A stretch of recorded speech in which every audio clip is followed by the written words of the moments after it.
Moi, je pense que ce match entre l'OM, alors on en a déjà pas mal parlé, mais entre l'OM et Naples, ça peut un peu refléter quel pourrait être l'avenir proche de l'OM. Parce qu'on a parlé à un moment du projet Dortmund. On a parlé du projet Champions Project. Moi, je pense qu'il devrait faire un projet Napoli Project. Parce que ces deux clubs, je trouve qu'ils se ressemblent. Deux clubs de ville, une ville du sud de l'Italie, une ville du sud de la France, des clubs populaires. Ils ont même presque les mêmes couleurs. Hein, Ça vaut quelque chose de dire le caractère sulfureux.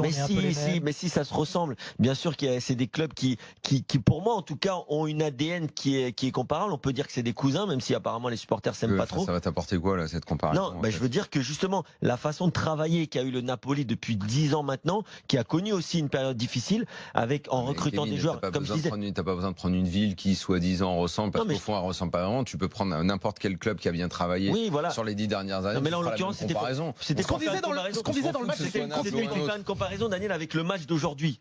Voilà, la différence entre les deux clubs. Non, mais et on l'avait vu déjà lors de la dernière phase de poule où Marseille avait participé en 2013, entre la différence déjà grandissante entre Naples et Marseille. Ouais. Je disais, tu vois, des joueurs comme, on en parlait en antenne, mais des joueurs comme Dries Mertens qui sont pris au PSV Eindhoven en Eredivisie, Amin Younes aussi à l'Ajax en Eredivisie, pareil pour Arek Milic pris à l'Ajax.